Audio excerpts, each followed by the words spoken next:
오늘 여러분과 함께 수가성 여인 참된 예배로 나아가는 길이란 제목으로 말씀 함께 나누기를 원합니다. 여러분, 하나님께서 사람을 창조하실 때 남자와 여자로 창조를 하시죠. 남성과 여성은 사실 하나님의 창조 질서 안에서 완벽하게 동등한 존재들입니다. 그리고 완벽하게 연합된 자들이었죠. 그런데 우리가 알듯이 인간의 범죄로 말미암아 완벽하게 동등하고 완벽하게 연합된 그 남녀의 관계가 다 깨져버립니다. 그리고 하나님께서 정하신 이 완벽한 하모니의 상태가 다 깨져버리고 역사 속을 보면 항상 힘이 있는 남성이 힘이 없는 여성을 지배하고 다스리고 억압한 것이 사실입니다. 예수님 당시에도 그런 분위기가 있었죠. 여성들은 심지어 제대로 교육도 받지 못하는 그런 분위기였습니다.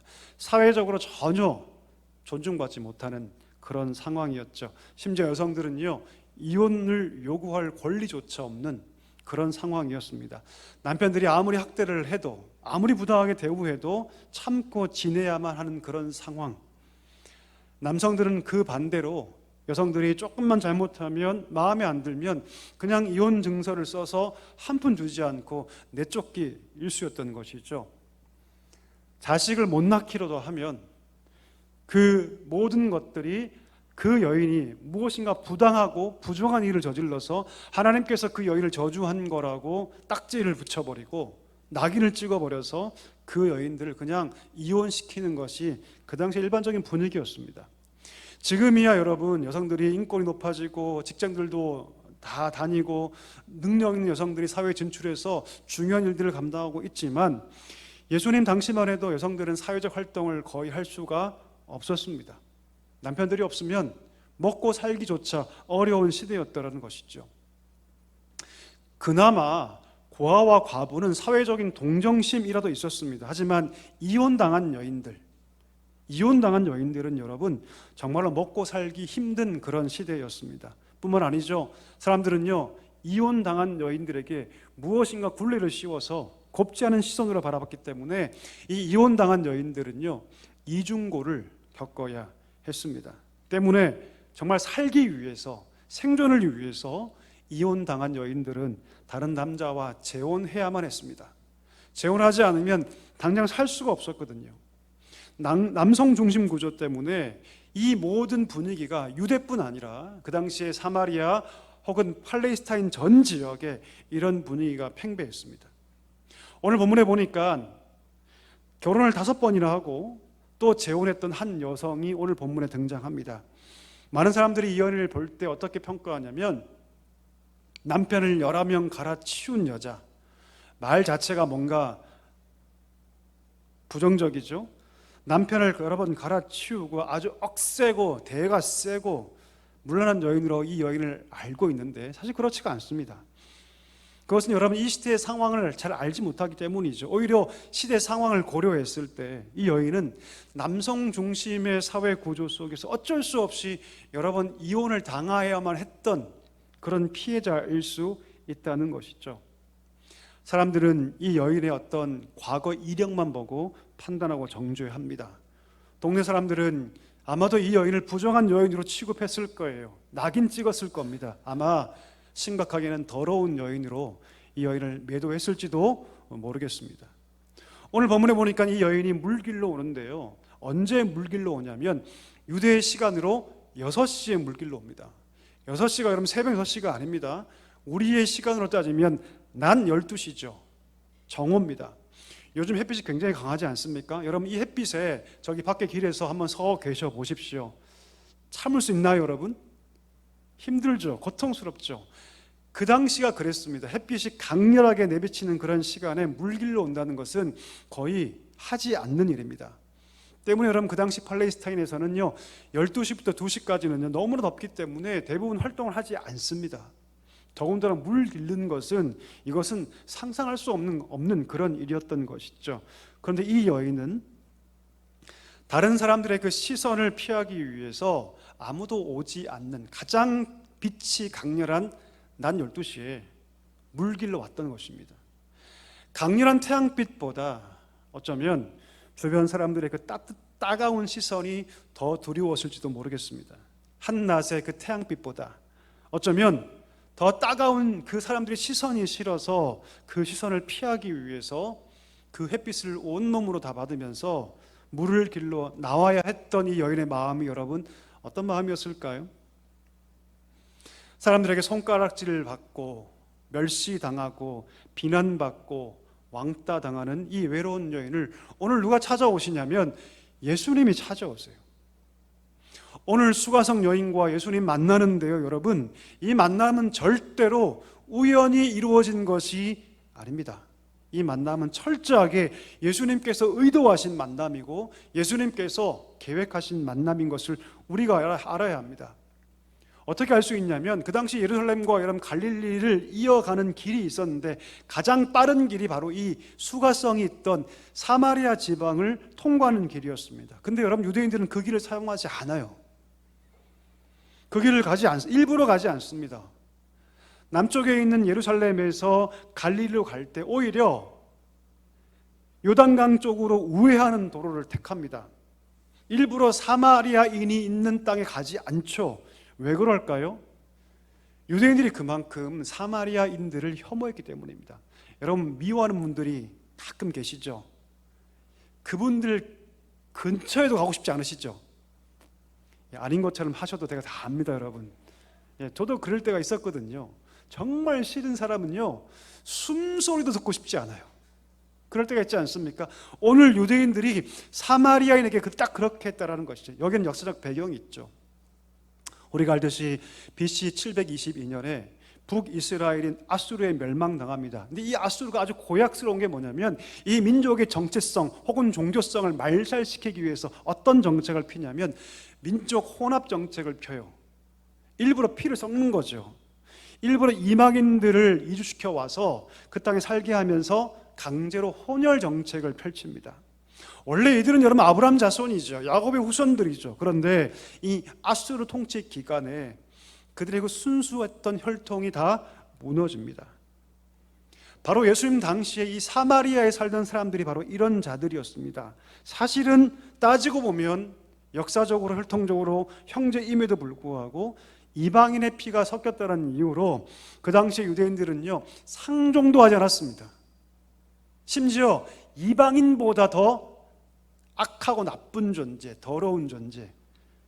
그래서 여러분 유대인들은요 사마리아인들을 개로 불렀습니다. 개. 나는 개와 상종하지 않는다. 여러분 잘 보면 참 개가 얼마나 좋은 동물입니까? 참 이런 얘기할 때마다 개들은 참 미안해요. 예. 정말로 유대인들은 여러분 그들을 개 취급했어요. 그런데 오늘 보니까 예수님이 그 사마리아 땅을 지나가십니다. 유대인들이 싫어하는 사마리아 사람, 그 중에서도 그 사마리아 사람조차도 싫어하는 이 한찮게 여기는 이 여인, 5번이나 결혼했던 이 여인을 만나기 위해서 예수님 오늘 찾아오신 것입니다. 사회적으로 외면당하고 왕따당했던 이 여인을 주님 먼저 찾아오셨습니다. 그리고 그 우물가에서 이 수가성 여인에게 먼저 말을 거시죠. 뭐라고 말씀하십니까? 여인이여 내게 물을 좀 달라. 물을 달라. 물을 달라는 예수님 말씀에 이 여인이 화들짝 놀랍니다. 그리고 이렇게 얘기하죠. 아니 당신은 분명히 유대인인데 어찌하여 나 같은 사마리아 여인에게 물을 달라고 하십니까? 이건 이해할 수가 없습니다. 여러분 그 당시 유대인들이 가장 중요히 여겼던 법이 무엇이냐면 정결법이었어요. 정결법.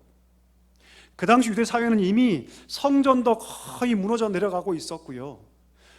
제사 또한 거의 시행되지 않은 그런 때입니다.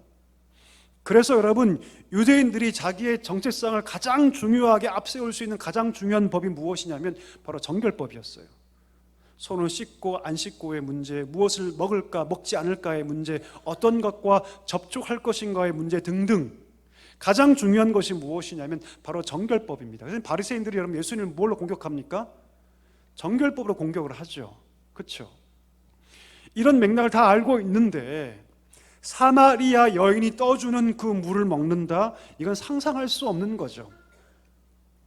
내가 더구나 많은 사람들이 손가락질하고 다 배척하는 그런 여인인데, 과거가 있는 여인인데 어떻게 유대인 남성이 나한테 물을 달라고 할 수 있을까? 너무나 의아했을 것입니다. 예수님 다 아셨어요. 그 마음을 다 아셨습니다. 그리고 이렇게 말씀하시죠. 내가 하나님의 선물과 또 내게 물을 달라고 하는 이가 누구인지 알았더라면 네가 오히려 구했을 것이다 라고 말씀하세요. 무슨 말입니까? 이 말을 하고 있는 내가 누구인지 여인이여 당신이 알았더라면 오히려 당신이 나에게 그 물을 달라고 얘기했을 겁니다라고 말합니다. 그때 여인이 말하죠. 아니 무슨 말입니까? 우리가 지금 이 야곱의 우물에서 물을 길러 먹고 있는데 이 야곱의 우물이 보통 우물입니까? 이 야곱의 우물에서 우리와 우리 가축과 우리 자녀들이 물을 마셨는데 그러면 당신은 이 물 말고 다른 물을 줄 수 있다고 한다면 당신은 야곱보다 큰 사람입니까? 라고 묻습니다. 여러분 그 당시에 이 야곱의 우물은 너무너무 중요했죠. 사마리아인들은 유대인들에게 혈통적으로 무시받고 있는 상황이기 때문에 그들이 야곱의 우물을 먹는다는 것은 너무나 중요한 일이었어요. 그런데 오늘 예수님께서 뭐라 말씀하십니까? 내가 다른 물을 주겠다고 말하고 있는 거죠. 여러분 수가성 사람들은요, 사마리아 사람들은요, 야곱이 파놓았던 우물을 의지하며 살아갔습니다. 아마도 이 여인도 그렇게 살아갔을 것 같아요. 이 우물을 통해서 물을 마시고 육체적인 모든 필요를 채웠을 겁니다. 하지만 이 수가성 사람들과 이 여인이 놓치고 있는 것이 있었죠. 그들은 야곱이 파놓은 우물에서 물을 먹긴 먹었지만 정작 그 야곱이 바라봤던 하나님, 그 야곱이 의지했던 하나님, 그 하나님을 그들은 알지 못했습니다. 이 여인도 날마다 이 우물가에 와서 이 물을 떠 먹으면서 나는 누가 뭐라 해도 야곱의 후손이야 라고 스스로 여겼을지 모르지만 그 야곱이 바라봤던 하나님, 그 하나님을 그들은 경험한 적이 없었습니다. 야곱을 만나셨던 그 하나님을 만나지 못했던 것이죠. 예수님께서 이 모든 것들을 다 간파하고 계셨습니다. 그래서 예수님은요, 이 여인에게 진짜 필요한 것은 먹는 물이 아니라 다른 것이다, 영적인 것이다. 이것을 우리 예수님 분명히 알고 계셨던 것입니다. 자, 그래서 13절과 14절 말씀을 하는데요, 우리 한번 읽어볼까요? 같이 한번 읽겠습니다. 예수께서 대답하여 이르시되 이 물을 마시는 자마다 다시 목마르려니와 내가 주는 물을 마시는 자는 영원히 목마르지 아니하리니 내가 주는 물은 그 속에서 영생하도록 솟아나는 샘물이 되리라. 아멘. 무슨 말입니까? 이 땅에서 나는 물은, 이 야곱의 물이 아무리 대단해도 이 우물을 아무리 많이 마셔도 결국 우리는 어떻게 된다? 목마를 수밖에 없다. 그 물을 아무리 마셔도 결국 인간은 죽을 수밖에 없다. 하지만 내가 주는 물을 먹는 자는 영원히 목마르지 않는다. 내가 주는 물을 먹는 자는 영원히 산다. 이렇게 말씀하고 있는 것이죠. 자, 그러면 우리가 한 가지 분명히 정리해야 합니다. 오늘 예수님께서 이 여인에게 주시고 싶어하는 이 물, 영적인 물, 이것은 무엇을 뜻하는 것일까요? 그것은 무엇이냐면 하나님께서 부어주실 성령을 의미합니다. 무엇을 의미한다고 여러분? 성령을 의미합니다. 영적인 물은 바로 성령이죠. 우리 말씀 읽어볼까요? 요한복음 7장 38절 39절 우리 함께 읽도록 하겠습니다. 나를 믿는 자는 성령의 이름과 같이 그 배에서 생수의 강이 흘러나오리라 하시니 이는 그를 믿는 자들이 받을 성령을 가리켜 말씀하신 것이라. 예수께서 아직 영광을 받지 않으셨으므로 성령이 아직 그들에게 계시지 아니하시더라. 아멘. 여기서 말하는 물이 뭐라고요? 성령을 의미합니다. 예수를 믿는 자들은 예수 그리스도를 통해서 그 안에 성령의 임재를 경험하게 되는 것이죠. 성령께서 그 마음에 계셔서 그 마음 가운데 세상에서 경험할 수 없고 세상에 줄 수 없는 신령한 기쁨. 여러분, 우리가 정말 더울 때 시원한 물 한 컵 딱 먹으면 어떤 느낌 듭니까? 어떤 느낌 들죠, 여러분? 제가 대표로 한번 먹어보겠습니다, 여러분. 너무 좋아요. 너무 행복합니다. 정말 더울 때, 갈증이 정말 목마름을 타고 올라올 때 여러분 물 한 잔 딱 먹으면 그만큼 기쁜 것이 없지 않습니까? 그와 똑같은 거예요. 성령이 우리 가운데 충만하게 임하시면 세상에서 경험하지 못한 신령한 기쁨이 그 성령을 통해서 우리 가운데 느껴지고 경험되기 시작합니다. 성령을 임한 자들은, 성령을 받은 자들은 성령 안에서 영생의 기쁨, 생명의 기쁨을 누리기 때문에 마치 한여름날 땀 뻘뻘 흘릴 때 맛있는 생수 이상의 기쁨을 우리가 누리게 되는 것이죠. 과연 이 여인이 이 말씀을 이해했을까요? 아니요, 이해하지 못했습니다. 그리고 이 여인이 이렇게 얘기를 하죠. 그러면 그런 물이 있다면 나에게 좀 주십시오. 이 여인은 이 말씀을 이해하지 못해요. 아마도 이 여인은요, 진짜로 어떤 신비한 물이 있는 걸로 오해했던 것 같아요. 내가 날마다 여기 와서 물을 기르고 있는데 이 고생하지 않도록, 이 어려움 당하지 않도록, 이 물 때문에 아파하지 않도록 내게 그런 물이 있다면 좀 주십시오라고 예수님께 말합니다. 그럼 이 여인은요, 성령을 알지 못했어요. 이 여인은 하나님에 대해서는 들었을지 몰라도 진정한 예배를 드릴 수 없었습니다.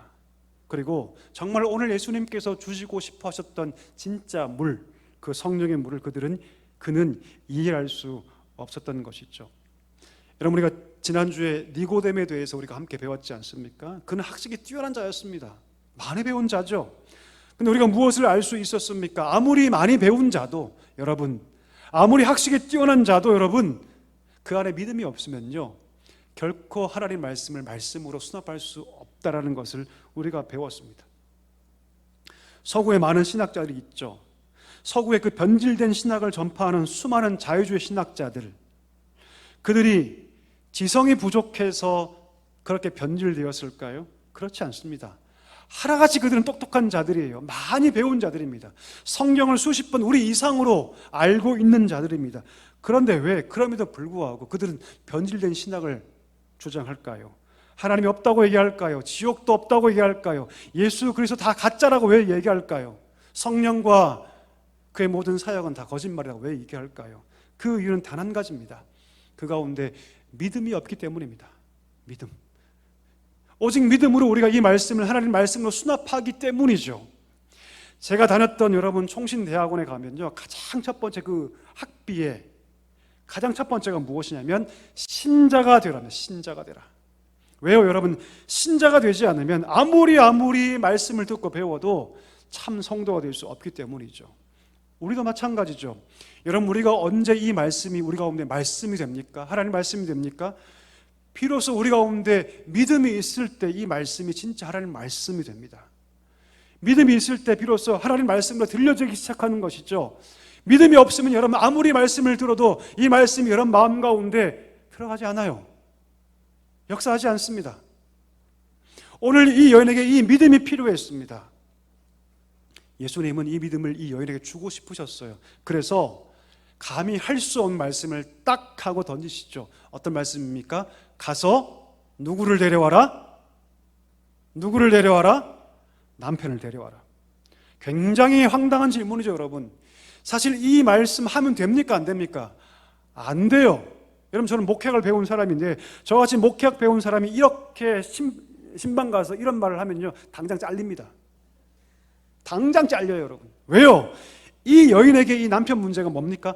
아킬레스건이에요. 아킬레스건. 건드리면 안 되는 문제예요, 사실. 덮어둬야 할 얘기죠. 근데 오늘 예수님께서 뭐라 말씀하시냐면 가서 남편을 데려와라 라고 말씀하세요. 때로 하나님께서 우리의 상처를 만질 때가 있습니다. 가장 아픈 부위를 만질 때가 있어요. 가장 가까운 사람을 통해서, 혹은 환경을 통해서, 혹은 자신의 내면을 통해서 하나님께서 우리의 가장 아픈 부위를 만질 때가 있습니다. 왜 그렇게 하실까요?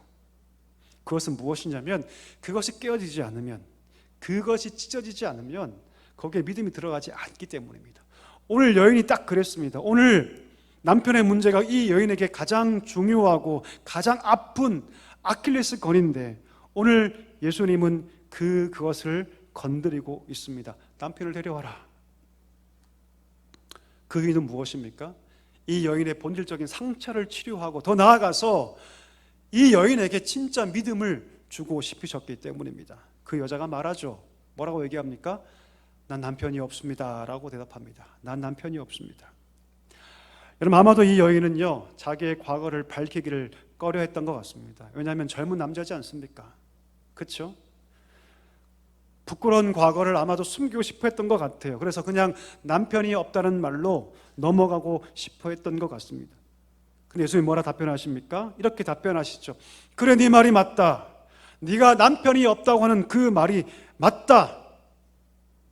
남편 5이 있었고 지금 있는 자도 네 남편이 아니다. 그러니 네 말이 맞다. 이렇게 말씀하세요. 여러분, 예수님은요, 이미 여인의 과거를 다 알고 계셨어요. 5명의 남편이 있었고 지금도 남편이랑 살고 있다는 것을 알고 있었습니다. 여러분, 동거하는 게 아니에요. 여러분, 지금이야 우리가 동거가 흔하죠. 그렇죠? 근데 예수님 당시에는 동거가 불가능했어요. 여러분, 결혼을 하지 않고 사는 것은 결국 무엇을 의미하는 것이냐면 간음죄를 짓는 것이기 때문에 유대 사회 맥락에서 여러분, 결혼이라는 그런 과정과 절차를 겪지 않으면요, 남자와 함께 살 수가 없습니다. 자, 그런데 이 모든 것 다 알고 계신 예수님께서 왜 남편이 없다고 말씀하십니까? 오늘 예수님 말씀에 분명한 의도가 있습니다. 5명의 남편이 있었고 지금도 남편이 있지만 정말 너를 이해해주고 정말 너를 사랑해주고 너를 아껴주는 남편이 한 명도 없다. 아, 정말 그렇구나. 그렇게 그 여인의 상황을 예수님께서 이해해 주신 것이죠. 아마도 지금 이 여인과 살고 있는 이 남편은, 이 마지막 남편은 이 여인의 불행한 과거를 다 알고 있었을 것입니다. 너무나 큰 약점이죠. 너무나 큰 아픔이죠. 너무나 큰 약점을 가진 이 여인이기 때문에 그의 욕심을 채우기 위해서, 그 욕심을 채우기 위해서 아마도 이 여인을 아내로 맞이했던 것 같습니다. 그리고 그 불행한 그 과거에 약점이 있는 여인, 그 여인을 아마도 짐작컨대 함부로 대했을 것이 분명합니다. 예수님은 이런 여인의 처지를 다 알고 계셨죠. 그리고 그 여인의 상처받은 그 마음을 예수님이 이해해 주십니다. 사람들은 그 여인의 과거의 이력만 보고 그를 정죄하고 비난하죠. 축덕거리죠. 그리고 낙인 찍어버리죠.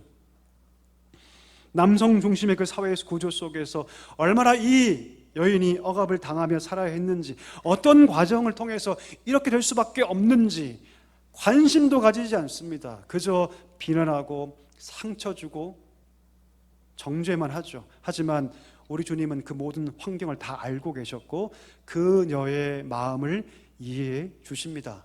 뭐라고 말씀하시죠? 내가 다 안다. 네 말이 어떤 뜻인지 내가 다 안다. 남편이 없다고 말하는 거 내가 다 안다. 남편다운 남편 한 명도 없었다. 그래, 맞다. 여인이 이 말에 그 여인의 마음이 와르르 무너집니다. 여러분, 와르르 무너져요. 예수님의 그 통찰력과 더불어 자신을 이해하시는 예수님의 그 마음에 여인이 와르르 무너집니다. 그 마음의 벽이 무너져 버리죠. 그리고 이렇게 고백합니다. 내가 보니 당신은 선지자가 분명합니다. 우리 예수님은 남편 이야기를 통해서 지금 이 여인의 아픔과 상처를 보고 계시고 어루만져 주십니다. 그리고 이 과정을 통해서 지금 말씀하고 있는 그 예수님이 누구신가를 분명하게 알려주시죠. 여인이 그것을 알게 돼요. 과거에는 그냥 나에게 말을 걸고 물을 구하는 그냥 한 명의 유대인 남성이었지만 이제는 예수님을 뭐라고 인식합니까? 선지자로 인식하죠. 눈이 열리기 시작합니다. 귀가 열리기 시작하죠. 그 내면 가운데 영적인 변화가 보이기 시작합니다.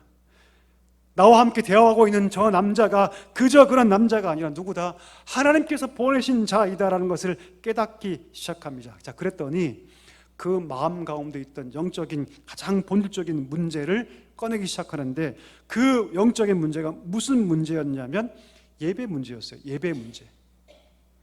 이렇게 질문하죠. 우리 조상들은 이 산에서 예배했는데 당신들의 말은 예배할 곳이 예루살렘에 있다고 하더이다. 그러면 어떤 것이 맞습니까? 정말 꼭 예루살렘에 가서만 예배 드려야 합니까? 라고 이 여인이 물어요. 여러분, 하나님께서는요, 성전 지으신 다음에 뭐라 말씀하십니까? 솔로몬 성전 이후로 예루살렘에 있는 성전을 통해서만 예배를 받겠다고 말씀하세요. 함부로 예배 장소를 정할 것을 하나님 금지시키십니다. 이것이 하나님의 방법이었죠. 그리고 멀리 떨어져 있는 경우에는 성전을 향해서 창문을 열고 그는 기도해야만 했습니다. 자, 그런데 북쪽 이스라엘 백성들은 그렇게 하지 않았습니다. 정치적 이유 때문에 예루살렘을 향하는 모든 길을 다 막아버리고 자기만의 우상을 세우고 자기만의 예배 초소를 세우고 자기만의 신에게 예배하기 시작합니다. 그것이 하나의 잘못된 전통이 돼서 지금 어디까지 흘러오고 있냐면 오늘 이 시대까지 흘러오고 있는 거예요. 그들은 그리심산에서 자기만의 산당과 예배를 드렸습니다. 그 관습이 정착되어서 지금 이들이 자기만의 방식으로 예배를 드리고 있었던 것이죠. 하지만 하나님께서 그 예배를 받지 않으셨습니다. 그들은 헛된 신을 경배하고 있었기 때문이죠. 오늘 22절 볼까요? 22절 보니까 예수님 뭐라 말씀하시죠? 너희는 알지 못하는 것을 예배한다라고 말하죠. 그리고 우리는 아는 것을 예배한다, 이렇게 말씀하세요.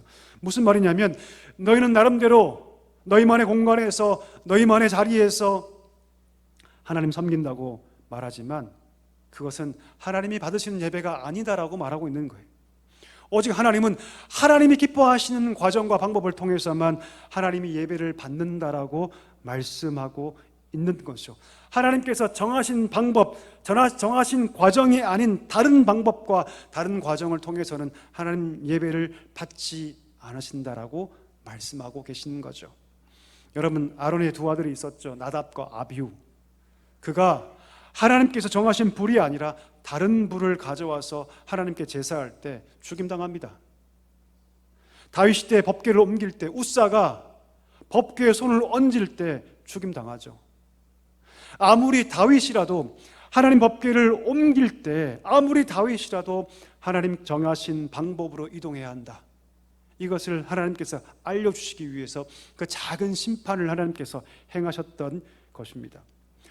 그러면 이 말씀을 우리 삶 가운데 그대로 가져와 봐야 합니다. 그러면 오늘 이 시대를 살아가는 우리에게 하나님은 어떤 방식과 어떤 과정으로 예배받기를 원하십니까? 오늘 그 답이 나와 있습니다.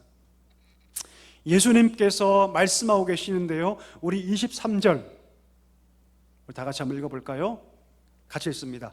아버지께 참되게 예배하는 자들은 영과 진리로 예배할 때가 오나니 곧 이때라. 아버지께서 자기에게 이렇게 예배하는 자들을 찾으시니라. 할렐루야. 하나님께서 원하시는 과정과 방법이 뭐라고요? 영과 진리로 예배하는 것만 내가 받겠다고 말씀하시는 거죠. 그러면 영과 진리가 무엇입니까? 영은 무엇이냐면 성령이죠. 성령. 성령으로 예배하는 것입니다. 그럼 진리는 무엇입니까? 요한복음을 쭉 보면 그 진리가 누구시냐면 그 예수 그리스도세요. 로고스, 말씀이신 그 진리가 우리 땅 가운데 육신이 되어서 이 땅 가운데 오셨는데 우리가 그를 볼 수 있게 되었다. 그분이 누구시다? 예수님이시다. 정리하면 성령 안에서 그리스도를 통해서 예배할 때만 하나님이 그 예배를 받으신다, 이렇게 말씀하고 있는 거죠. 이 산도 아닙니다. 저 산도 아니에요. 여러분, 우리가 진정한 예배 드리기 위해서 비행기표 끊고 저기 가서 예배할 필요가 없습니다. 오늘날 하나님께서 성령 안에서 그리스도를 통해서만 예배를 받으시기 때문이죠. 성령 안에서 예수 그리스도의 그 이름을 높이고 찬양하면 내가 영광을 받겠다, 그 예배를 내가 받겠다고 말씀하고 있는 것이죠. 아버지는 오직 성령 안에서 아들을 통해서만 내가 예배를 받겠다고 말씀하고 있는 것이죠. 오직 아들을 통해서 하나님은 예배를 받으십니다. 아들을 통해서 예배한다는 것은 무엇입니까? 아들이신 예수 그리스도께서 이 땅 가운데 오셔서 하신 모든 구원의 사건과 그 은혜, 그가 하신 천국의 복음들, 그리고 그 가운데 자신을 온전히 드러내신 그 하나님의 거룩한 속성, 그 사랑과 공의를 내가 붙잡고 예배할 때만이 하나님께서 예배를 받겠다라고 말씀하고 있다는 것이죠. 여러분, 하나님과 우리 사이를 이어주는 분은 누구밖에 안 계십니까? 예수님밖에 안 계셔요. 아멘이십니까? 우리 오늘 예배 드릴 때 예수님을 놓칠 수가 있습니다. 그냥 못 말았다가, 그냥 정해진 순서에 따라서 그냥 참여하고 돌아가는 것은요, 하나님이 받는 예배가 될 수가 없죠. 왜요? 하나님과 우리 사이를 잇는 분이 오직 예수 그리스도이기 때문입니다. 오직 하나님은 예수님을 통해서만 우리 예배를 받으십니다. 성령은 비로소 그것을 가능하게 하시는 분, 그것을 깨닫게 하신 영이 바로 성령이십니다. 성령 안에서 예수 그리스도를 통해서만 예배를 받으십니다. 여러분, 제가 사랑교회 부임했지 않습니까? 제가 사랑교회 부임한다고 하니까 어떤 분들이 사랑의 교회 가는 줄 아시더라고요. 사랑의 교회. 사랑의 교회 부교육자로 가시는 줄 안다고. 이거 어떤 분들이 이렇게 착각하시더라고요. 여러분, 사랑교회와 사랑의 교회는 비교가 됩니까? 안 됩니까? 우리끼리니까 그냥 비교가 된다고 얘기하시죠, 그냥. 그렇죠? 혹시 사랑의 교회를 가보셨습니까? 가보면 정말로 세계에서 가장 큰 어마어마한 스크린이 앞에 있습니다. 요거는 비교할 수가 없는 거죠, 여러분. 정말 눈이 돌아갑니다. 눈이 돌아가요. 엄청난 스크린에 화려한 조명에 누가 봐도 압도할 만한 음향을 가지고 있습니다. 수천 명의 사람들이 예배를 드리죠. 자, 한번 물어보겠습니다. 사랑교회가 그렇게 엄청난 스크린, 엄청난 조명, 화려한 음향, 수천 명이 예배하는 그런 예배 교회가 되기를 원하십니까? 왜 아멘 안 하십니까, 여러분? 예, 괜찮습니다. 나쁜 게 아닙니다, 그 여러분 절대로. 자, 그런데 좋은 예배당을 가지고 사람의 시선을 압도할 만한 그런 엄청난 스크린에 눈과 귀를 정말 뺏을 정도의 음향과 조명을 가지고 있다 하더라도, 그 자리에 수천 명이 모여 있다 하더라도 그들이 하나님께 영과 진리로 예배하지 않는다면 과연 하나님께서 그 예배를 받으실까요? 반대로 아무런 스크린도 없고 조명도 없고 환경이 열악하지만 오늘 그 자리에 모인 자들이 성령과 그리스도를 통해서 예배한다면 정말 진짜 하나님께 올려진 예배는 어떤 예배일까요? 이것을 우리가 진지하게 고민해 볼 수 있어야 합니다. 환경은 열악하고 여건은 다른 교회에 비교해서 좀 떨어져도 오늘 이 자리에 있는 내 마음이 성령 안에서 내게 행하신 그 구원의 감격을 내 마음에 묵상하고 그분이 행하신 말과 그 뜻을 내가 붙잡고 예수님을 통해서 보이신 하나님의 그 놀라운 속성, 그 사랑과 공의를 내가 붙잡고 예배하고 있다면 비록 이곳에 휘황찬란한 조명과 스크린은 없어도 하나님이 그 예배를 받으실 줄 믿습니다. 이것을 우리가 알아야 한다는 것이죠. 내 귀를 즐겁게 하는 엄청난 세션과 엄청난 악기는 없을 수 있어도 이곳이 진정한 예배 처소가 된다는 것을 우리가 알아야 하는 것이죠. 오늘 이 여인이 이것을 몰랐어요. 오늘 이 여인의 눈을 뜨게 해주십니다. 그리고 오늘 뭐라 말씀하십니까? 내가 바로 그 메시아다, 그렇게 말씀하시죠. 그리고 비로소 이 여인 영적인 눈이 확 띄어집니다. 그리고 진리가 누구인지 깨닫게 되죠. 그리고 예수님이 누구신가에 대해서 알게 되니 확신이 그를 사로잡죠. 여러분, 확신은요 강력한 것입니다. 확신이 들기 시작하면요 누가 뭐라고 하지 않아도 확신이 든 사람들은 움직이기 시작합니다. 이게 확신의 힘이에요. 내가 믿음이 있고 내가 성경도 알고 내가 교회 다니는데 내가 움직이지 않아요. 내 삶이 움직이지 않습니다. 그것은 무엇입니까? 내 믿음이 부족한 거죠. 확신이 아닌 거죠. 여러분, 확신은요 삶을 움직이게 하는 힘이 있습니다. 오늘 이 여인이 내가 바로 메시아다 말하는 그 말씀 앞에 확신을 갖게 됩니다. 그리고 뭘 버려둡니까? 물동이를 버려두고 어디로 갑니까? 자신에게 비난했던 동네 사람들을 찾아갑니다. 그리고 뭐라고 얘기합니까? 내가 메시아를 만났다, 와서 보라. 내가 메시아를 만났다, 와서 보라. 이런 물동이가 얼마나 그 여인에게 중요합니까? 이 물동이 메고 가지 않으면 그 남편에게 욕먹을 수 있습니다. 비난받을 수 있어요. 그런데 그 물동이 다 버려두고 오늘 그가 만났던 메시아를 증거하기 위해서 가장 가고 싶지 않던 사람들, 그 동네 사람들에게 찾아가서 오늘 예수님을 증거하고 전도하고 그들을 인도하는 훌륭한 복음 전도자가 되었던 것입니다. 말씀을 정리하기를 원합니다. 오늘 이 여인은 육신의 물을 기르려고 왔지만 영적인 물이신 그리스도를 만납니다. 그리고 뭘 버려둡니까? 물동이를 다 버려둡니다. 이 물동이가 무엇입니까? 그토록 그 전에 찾고 찾았던 모든 세상적인 것들이 물동이 아닙니까? 세상의 우물에서 채우고자 노력했지만 채울 수 없는 것. 여러분, 세상의 것들은요 결코 우리를 만족시킬 수 없습니다. 우리 이 썩어질 인생에 참 만족을 줄 수 없습니다. 누구만이 우리에게 이 만족을 주십니까? 우리 영혼의 참된 안식과 만족이 오직 예수 그리스도 안에 있다는 것을 여러분 믿을 수 있기를 축복합니다. 그분을 만날 때 우리가 비로소 채워집니다. 그분을 만날 때 헛된 물 웅덩이, 물 그릇을 버릴 수가 있어요. 왜요? 진짜 우리가 채워졌기 때문이죠. 여러분, 우리는 지금 무엇을 찾고 있습니까? 우리는 무엇을 바라고 있죠? 무엇이 과연 우리 심장을 뛰게 하고, 무엇이 과연 우리 삶을 쓰게 하고, 과연 우리가 무엇 때문에 그렇게 열심히 살고 있습니까? 그것이 여러분 헛된 것은 아닙니까? 헛된 물, 먹어도 채워지지 않는 헛된 물, 그것 때문에 우리는 그렇게 열심히 살고 있는 것은 아닙니까?